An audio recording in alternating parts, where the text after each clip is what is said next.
Hi అండి. ఈరోజు కాశీలో స్పెషల్ గంగా హారతి గురించి తెలుసుకుందాము. కాశీ విశ్వేశ్వరుడు ఎంత ఫేమస్సో ఇక్కడ ఈ గంగా హారతి కూడా అంతే ఫేమస్ అండి. ఈ గంగా హారతి దగ్గర నుండి చూడవచ్చు. దగ్గర నుంచి చూడడానికి టికెట్స్ ఇస్తారు. వాయిస్ ఓవర్ లేకుండా ఈ గంగా హారతి ఒకసారి చూడండి.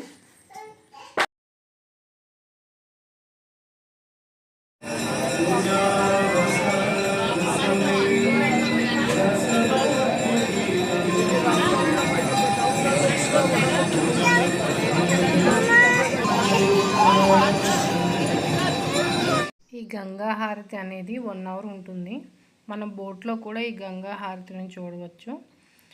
మనం బోట్ ఎక్కితే 300 రూపీస్ తీసుకుంటారు. పెద్ద బోట్ అయితే, చిన్నదైతే పర్ హెడ్ 100 రూపీస్ తీసుకుంటారు. ఇక్కడ అన్ని ఘాట్లను చూపిస్తూ ఆ ఘాట్లను ఎక్స్ప్లెయిన్ చేస్తూ గంగా హారతి టైంకి తీసుకొని వస్తారు. ఈ గంగా హారతి అనేది 35 ఇయర్స్ ముందు నుండి స్టార్ట్ అయింది. అశ్వమేధ ఘాట్లో ఈ గంగా హారతి అనేది స్టార్టింగ్లో ఒక బ్రాహ్మణుడు చేతో చేసేవాళ్ళు. 2020 ఇయర్స్లో 5 బ్రాహ్మణులతో చేయడం స్టార్ట్ చేశారు. ప్రపంచం నలుమూలల నుండి ఈ గంగా హారతిని చూడడానికి వస్తారు. గంగాదేవి విగ్రహాన్ని పూజిస్తారు. ఆ తర్వాత హారతి అనేది ఇస్తారు. హరిద్వార్ తరహాలో ఋషికేశ్, వారణాసి, ప్రజ్ఞ, చిత్రకూటమిలో గంగా హారతి నిర్వహిస్తారు. కాశీలో కార్తీక పౌర్ణమి రోజు ఇచ్చే ఈ హారతి ప్రత్యేకం. దీన్ని వీక్షించడానికి లక్షలలో భక్తులు వస్తారు. హిందూ మతంలో గంగానదికి పవిత్ర స్థానం ఉంది. గంగానదిలో మునిగితే పాపాలు పోతాయి అని విశ్వసిస్తారు. ఆ కారణంగా పవిత్ర స్థలాలలో గంగను పూజించటం ద్వారా ఈ ప్రత్యేక ఆచారం నిర్వహిస్తారు. ఈ గంగా హారతి ఎందుకు ఇస్తారు అంటే, ప్రతిరోజు గంగమ్మ తల్లికి లయబద్ధంగా ఇచ్చే ఈ హారతి మనోహరంగా ఉంటుంది. గంగమ్మ, నువ్వు వేద సారానివి, సకల జీవరాశులకు ఆహారం ఇవ్వడానికి పరమాత్మ నిన్ను సృష్టించాడు అంటూ స్మరిస్తూ గంగాదేవికి హారతి ఇస్తారు ఇక్కడ అర్చకులు. విశ్వనాథ్ ఆలయానికి సమీపంలో దశస్వమాధ్ ఘాట్లో, రాజేంద్ర ప్రసాద్ ఘాట్, అస్సీ ఘాట్లలో నిర్వహిస్తారు. అస్సీ ఘాట్లలో తొలి సంధ్యలో ఈ హారతి ఇస్తారు.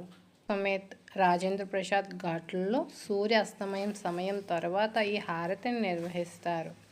గంగమ్మను కీర్తిస్తూ భజనలు చేస్తూ మేళతాళాలు విన్యాసాలతో ధీటుగా అర్చకులు సమర్పించే హారతి అలౌకికంగా ఆనందాన్ని కలిగిస్తుంది. యాత్రికులు పడవలో గంగానదిలో తేలుతూ ఈ హారతిని నేత్ర పర్వంగా తిలకిస్తారు. ఈ సేవలో భక్తులు కూడా పాల్గొనవచ్చు. టికెట్ తీసుకున్న భక్తులు గోత్రనామాలు చెప్తారు. శరీరంలో జీవుడు ఉన్నన్ని రోజులు అనురాగ పారాయణత్వంతో వారణాసిలో జీవించాలి.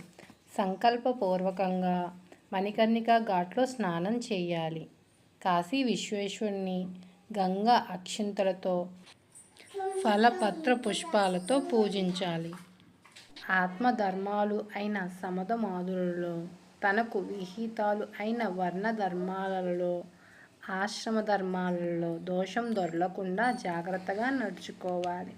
తన శక్తి మేరకు దాన ధర్మాలు చేయాలి. వీటిని ఆచరించటం ద్వారా కాశీలో కైవల్యం లభిస్తుంది అని కాశీఖండం మనకు చెబుతుంది. గంగా నది ఒడ్డున ఉన్న అన్ని ఘాట్ల కోసం మరియు అందులో ప్రత్యేకమైన మణికర్ణికా ఘాట్ కోసం మన ఛానల్లో కొన్ని వీడియోస్ ఉన్నాయి. ఇంట్రెస్ట్ ఉంటే ఒకసారి చూడండి మన ఛానల్కి వెళ్ళి. ఇలాంటి మరి ఎన్నో వీడియోస్ని చూడాలి అనుకుంటే మన ఛానల్ని ఇప్పుడే సబ్స్క్రైబ్ చేసుకోండి.